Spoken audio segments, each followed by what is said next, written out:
Naalala niyo pa ba yung content na yan? Yan yung content natin na nag-viral nung mga nakakaraang buwan.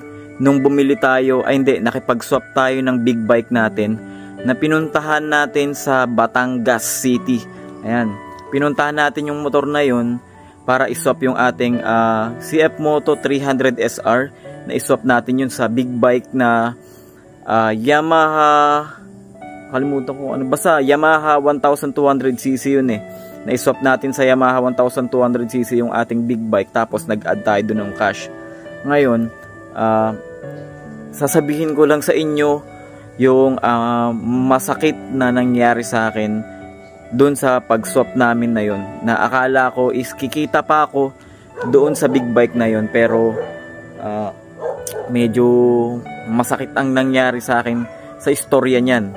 Ayan, pero bago ang lahat, para malaman nyo kung ano ba tong istorya na ikinukwento ko, ipapakita ko muna sa inyo kung ano ang video na sinasabi ko. Ito yung nag-viral sa atin noong nakaraan, nasa 1.1 million na yata ang views nito ngayon. Ito ipapakita ko sa inyo ngayon, mga pale. What's up mga pale? Magandang araw. Kamusta ka? Ngayong araw samahan nyo ako sa ganap-ganap natin kasi isaswap natin itong ating big bike sa mas malaking motor. Yun nga lang medyo mahirap ang lakad natin ngayon kasi from Binangonan, Rizal, dadayo tayo ng Ibaan, Batangas para lang makita yung unit na makakaswap natin.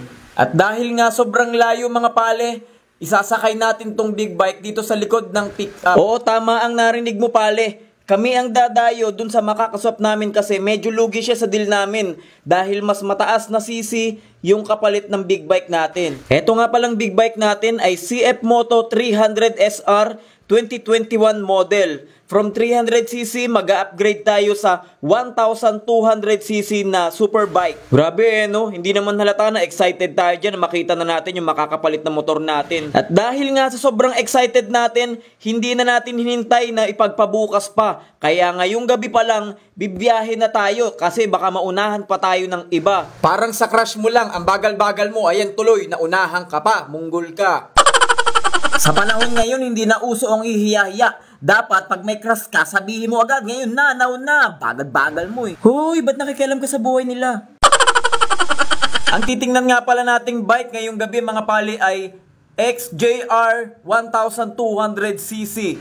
Ang brand nga pala niya ay Yamaha. Ayan, from Yamaha ang engine ng titingnan natin ngayon. Sana matino ang unit mga pali. Kasi sa online naman, pinasend ko na yung mga picture ng mga papel at mukhang okay naman lahat, kumpleto naman ng mga papel. Kaya titingnan na lang natin yung unit kung ano ba ang kondisyon ng motor.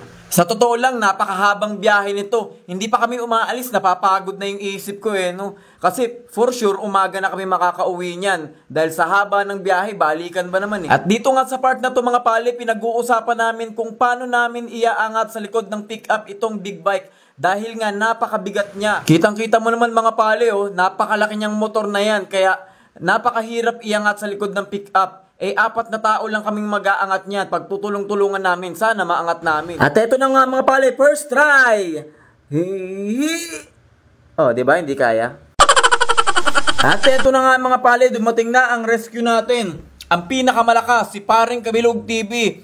Kasi hindi talaga namin kaya na 4 lang kami. Salamat pale at dumating ka. Kung wala ka, edi wala rin ako.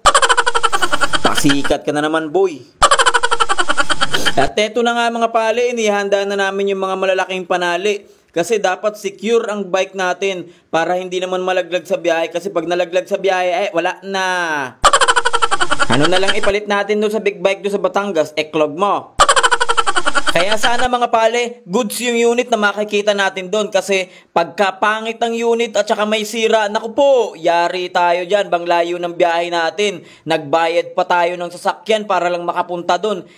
Goals ng malala to, boy. Kaya sa mga pali natin dyan na gustong bumiyahe para tumingin ng mga unit sa iba't ibang lugar, dapat i-check nyo muna online, ipasend nyo lahat ng kailangan nyong makita doon sa motor para hindi sayang ang biyahe nyo, mga pali. Tingnan nyo kung original ba ang mga papel. Merong Xerox ng ID at 3 pirma at saka merong open deed of sale. I-check nyo rin yung CR kung orig nga ba kasi uso ngayon ang mga namimeke ng papel mga pale. Kaya mahirap bumiyahe bumiyahe nang hindi mo alam ang pupuntahan mo. Kaya yung mga pali natin dyan, palagi kong binibigyan ng advice.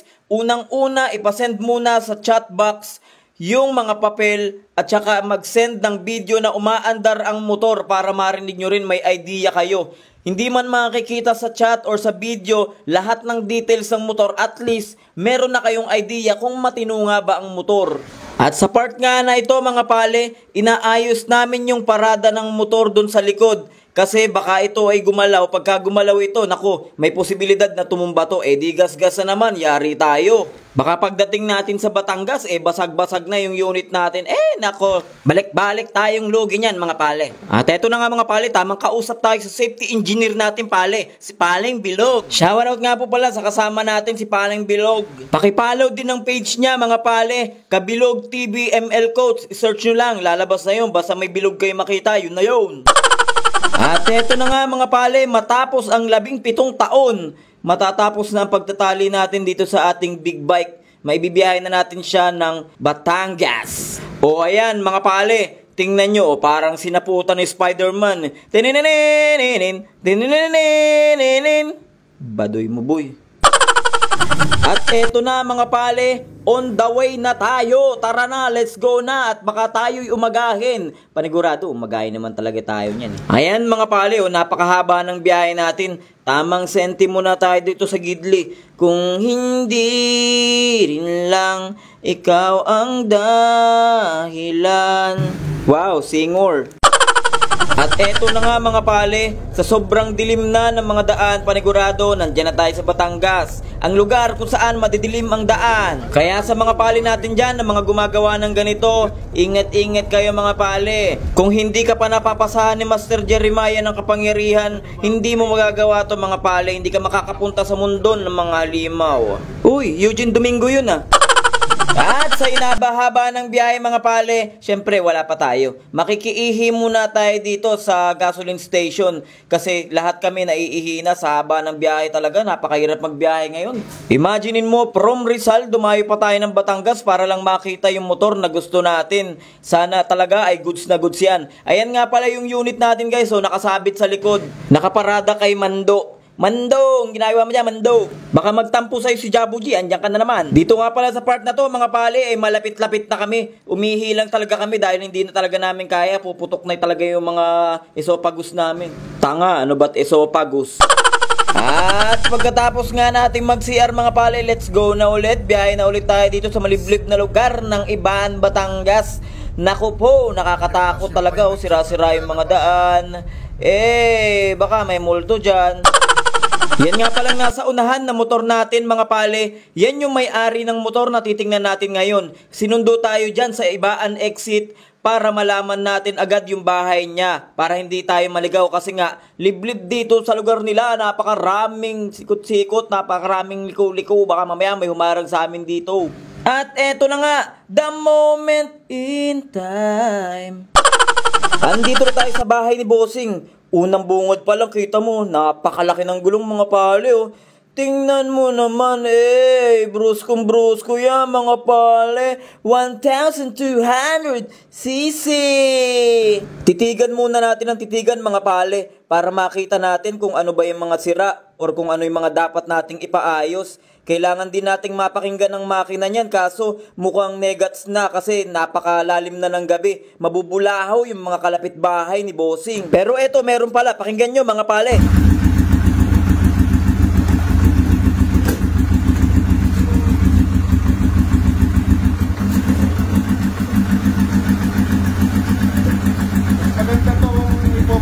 Grabe, napakatining ng makina, At syempre, napakabait ni Bossing. Tingnan nyo, naghain pa ng pagkain sa atin. Nung nagsabi daw tayo na bibiyahin na, biglang nagpaluto daw siya ng pagkain sa kanyang misis. So, adobong itik. Grabe, napakasarap niya mga pale. Solid na solid yan, Lutong Batangas na adobong itik. Joke lang, bibi yan, bibi. Bibi yan mga pale, wag itik ha. At syempre, ito ang panglaban ng Binangonan Rizal pagdating sa kainan. Ang ating kumpale, Kabilog TV. Ala, sino ba naman ang hindi matatakam dyan sa pagkain na yan, mga pale? As in, legit na legit, napakasarap ng luto nila, bossing, oh. Tapos mo daw niya, inumin mo, eh. Huy! Mga alakan, walang pang panulak. Wala kami kakainin. Ayan taob talaga. Pasensya ka na, bossing. Talagang panlaban kami ng binangonan pagdating sa kainan. Lahat kami matatakaw nagain ka ng masarap na pagkain. Yari yan, boy. Tinimplahan nga rin pala kami dito ni bossing ng napakasarap na kaping barako. Grabe. Barakong barako sa sobrang tapang kaya kang ipanglaban. At eto na nga, mga pale, tingnan nyo. Hirap na hirap talaga kaming iatras dahil napakabigat ng motor na yan, mga pale. Napakalaki ng makina. Isa yan ngayon sa poproblemahin natin kung paano natin ilalabas sa garahe natin yan at paano natin gagamitin. Ala, napakabigat! Boom! Ayun, kitang-kita nyo, di ba? Muntik nang gumiba kasi nga napakabigat, mga pale. Ayan, salamat nga pala sa mga nakasama natin ngayong gabi, mga pale. Dahil napakalalakas magbuhat ng mga yan, kaya iyan talagang isinama natin, mga pale. Tingnan mo naman, mga pale, napakapogi ng motor. Tingnan mo naman, classic ko. Grabe, napakaangas. Bruskong-bruskong datingan, mga pale. At eto na nga, naangat na natin, mga pale.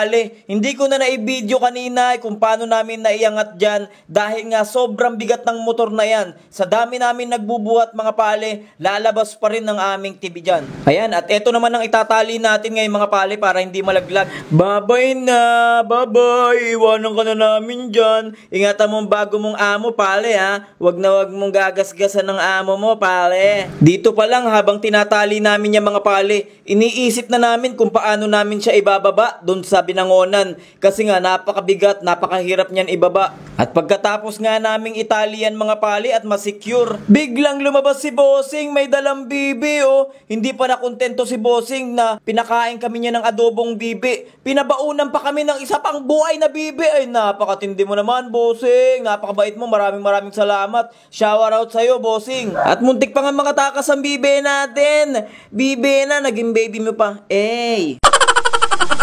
Tuwan-tuwa si Papa, nakabibi. Nakabibi na kanina, may bibi pa ngayon.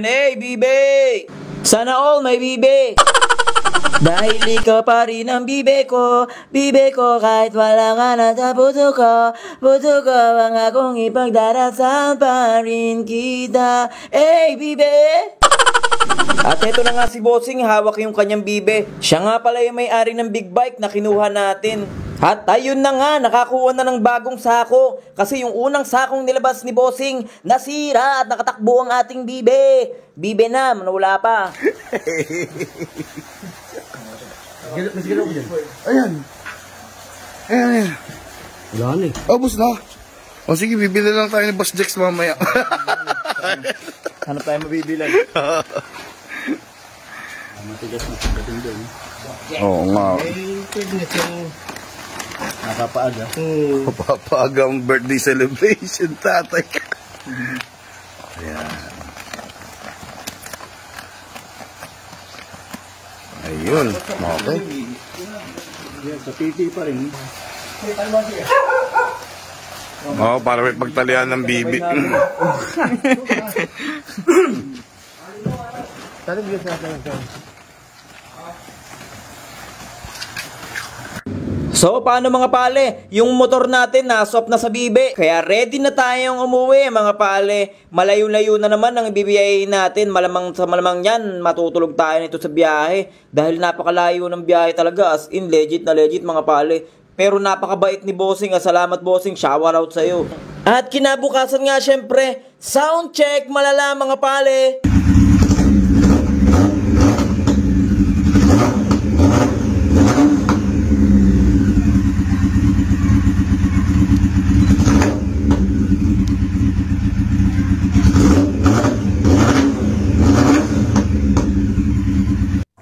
At yun na nga, yan ang video natin, mga pale, na nag-viral nung nakaraan, na akala nung iba napakaganda nung motor, no issue, makinis naman kasi talaga yun, makinis. Pero hindi nila alam yung behind dun sa storya nung ano na yun, nung big bike na yun, mga pale. Nakuha natin siya na naglolobat ang battery. Tapos, ang daming sira sa mga wiring niya, hindi rin gumagana yung stoplight niya. Pinagana ko na lang yun, pinaayos ko na lang din.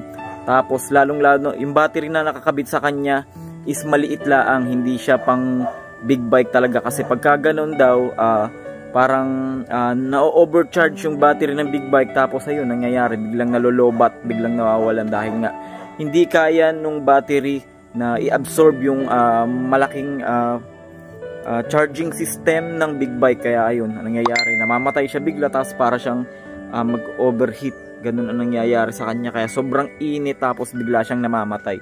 Ngayon ipinaayos natin yan lahat. Tapos pina-change oil ko rin, pinatono ko ng maayos yung carb, kaya medyo malaki din nagastos natin. At isa pa sa pinakamalaki na nagastos natin doon mga pale, bumili tayo ng Yuasa battery na para talaga sa big bike, at napakamahal lang bili natin doon mga pale. Umabot tayo doon ng nasa 8K kasama yung shipping fee, kasi malayo pa yung pinagkunan natin ng big bike na yun. Kaya eto na, sasabihin ko na sa inyo kung ano nga ba yung mas pinakamasakit pa doon bilang buy and sell. Naging pinakamasakit pa doon mga pale, nabenta ko siya, diba? Nabenta ko siya sa taga Bulacan. Ngayon parang ipapa-change name daw yata yung motor. Tapos dinala nila sa HPG. Pagdating doon sa HPG, nalaman ng HPG na yung papel ng motor ay iba ang record. Ay tama mga pali. Doon sobrang sakit ang ulo ko. Ngayon, iba pala yung iba yung record ng papel doon sa system mismo ng LTO. Ngayon, tumatawag sa akin yung tao na paano yung ganito. Tapos parang gustong pumunta sa atin ng HPG, kaya sobrang stress yung nangyari sa atin noong mga time na yun mga pale. Tapos ngayon tumawag sila at nanghihingi sila ng danyos para hindi na sila magkaso sa atin. Tapos ayun nga, ang nangyari nun, pinakiusapan ko ng maayos yung tao, nakikiusap ako na ganito ganyan, kaso ang gusto daw gawin ng HPG is gustong pumunta ng HPG dito sa amin para makipag-ugnayan. Kaso nga lang, syempre masisira yung pangalan natin nun. Ngayon, wala tayong choice. Ngayon, tinanong ko kung ano ba yung gusto nila, ano yung kailangan nila para masettle lang yung Ngayon, nanghihingi sila ngayon ng 50,000 pesos, boy. Ngayon, hindi ako tumubo doon sa big bike eh. Hindi ako tumubo noon, hindi ako kumita doon. Lugi pa nga ako eh. Lugi pa ako ng 20k doon sa motor na yun. Luging-lugi ako ng 20k. Ngayon, tapos na wala tayong choice eh. Wala tayong choice na kaysa masira yung pangalan natin, kaysa ayun, parang hirap. Dito nyo malalaman na hindi ganun kadali talaga magnegosyo mga paale. Hindi ganun kadali na akala nyo puro kita, akala nyo paldo-paldo. Hindi. Nalugi tayo dun ng mga paale. Nalugi tayo ng 50,000 dun. Plus yung lugi pa natin nung nabenta natin yung motor, kasi gusto na nating ma-out. Kasi medyo lumabas na yung mga sakit ng motor. Nasa 70,000 ang lugi natin dun mga paale.